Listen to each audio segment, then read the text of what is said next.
ہمارے ہاں بڑے بڑے سمجھدار لوگ نفسیاتی ہو جاتے ہیں، بڑی بڑی سمجھدار خواتین نفسیاتی ہو جاتی ہیں۔ میری ساس باتیں کرتی ہے، میری نند باتیں کرتی ہے، مجھے فلانا باتیں کرتا ہے، مجھے فلانا۔ بھائی باتیں، جس کے منہ میں زبان ہے اس نے بات تو کرنی ہے۔ اب آپ نے کیوں یہ دعویٰ کر لیا ہے کہ آپ اتنے اونچے چلے جائیں کہ آپ کو بات ہی کوئی نہ کرے؟ کیا حرج ہے اس میں؟ اگر کوئی آپ کو بات کر دے تو کیا ہے، ہم کسی نے کر لی تو پھر کیا ہوا؟ اس کا اتنا اثر قبول کرنا کہ ساری رات سونا ہی نہ، پریشان ہو جانا۔ اور بعض لوگ ایسے ہیں جنہیں اتنی باتیں نہیں ہوتی جتنی انہیں ٹینشن ہوتی ہے۔ یعنی وہ دو بندے کونے میں کھڑے ہیں تو میری ہی بات کر رہے ہیں، اور بھائی وہ اتنا اہم نہیں ہے، انہیں کوئی اور کام بھی ہو سکتا ہے، تیری بات ہی انہوں نے کرنی۔ بلا وجہ لوگ سمجھتے ہیں کہ میں بڑا اہم آدمی ہوں، وہاں بھی مجھ پہ تبصرہ ہو رہا ہے، یہاں بھی ہو رہا ہے۔ اس پہلو سے باہر آئیں، اس کمپلیکس سے نکل آئیں۔ ابن حزم کہتے ہیں کہ مصر میں ایک تاجر بڑا کامیاب ہو گیا تھا، بڑا کامیاب تاجر ہو گیا۔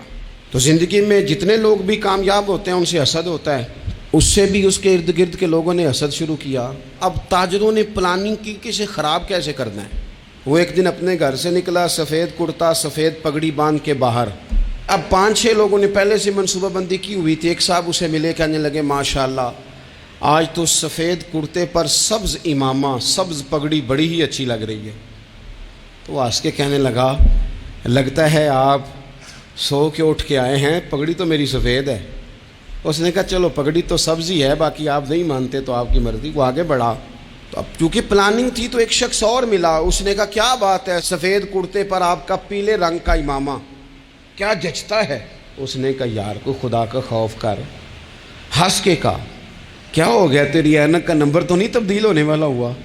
اور بھائی میں نے تو سفید کرتا اور سفید ہی امامہ باندھا ہے۔ اب 2-3 لوگوں کی دفعہ تو وہ مسکرایا، لیکن وہ ڈھیر سارے لوگوں نے منصوبہ بندی کی تھی۔ وہ جب چوتھے کے پاس گیا تو اس نے بھی کہا کہ کیا بات ہے سفید کرتے پر پیلے رنگ کے امامے کی؟ اس نے کہا پیلا کہاں ہے؟ اب وہ غصے ہونے لگا۔ اب وہ چھٹے کے پاس گیا تو اس نے کہا جناب کیا بات ہے سفید کرتا اور کالا امامہ؟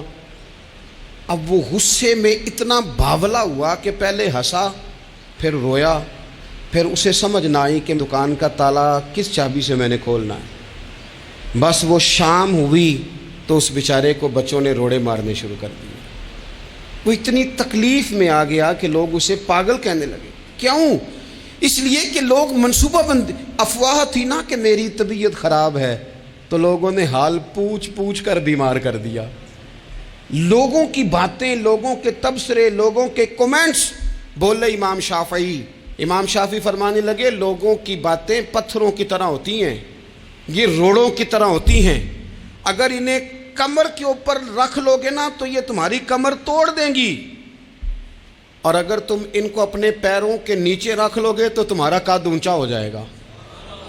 بس دنیا میں وہ لوگ پریشان ہوتے ہیں جو لوگوں کی باتوں کو کندھوں پر سوار کر لیتے، جو پیروں کے نیچے رکھے، جو پاؤں کے نیچے رکھے ان کا قد۔ وہ پرانے زمانے میں نا عارف رومی رحمۃ اللہ علیہ فرماتے ہیں کہ ایک بیل گائے گر گئی تھی کنویں کے اندر، تو اب وہ لوگ اس کو نکال تو نہیں سکتے تھے، تو انہوں نے اس طرح کیا کہ مٹی ڈالنی شروع کر دی کہ اب بدبو آئے گی، پریشانی ہوگی، تو اس کو بند کر دیتے ہیں اندر ہی، کنویں کو کنواں نئی جگہ پہ کھود لیتے ہیں۔ انہوں نے جب اس کے اندر مٹی ڈالی نا تو وہ گائیں جو تھی وہ مٹی جھاڑ کے تو مٹی کے اوپر آ گئی۔ انہوں نے پھر مٹی ڈالی تو وہ تھوڑی اور اوپر آ گئی، اور مٹی ڈالی تو اور وہ مٹی ڈالتے گئے اور گائیں وہاں سے کنویں سے باہر آ گئی۔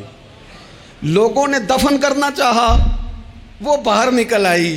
اور میرے بھائی لوگ بھی اپنی باتوں میں دفن کرنا چاہتے ہیں، لیکن یاد رکھنا جو چمکنے والے تھے وہ چمکتے ہی رہے، جن کو اللہ نے عزت دی تھی ان کی گھٹائی کوئی نہیں سکا۔ اتنی لمبی زبانیں کھول کے لوگوں نے صحابہ کے بارے میں باتیں کی، لیکن سورج چمک رہا ہے صدیق اکبر کی شان کا، عظمتیں دمک رہی ہیں فاروق اعظم کی، عروج ہے جناب فاروق اعظم کو، نگر نگر گلی گلی دنیا علی علی کرتی چلی جا رہی ہے۔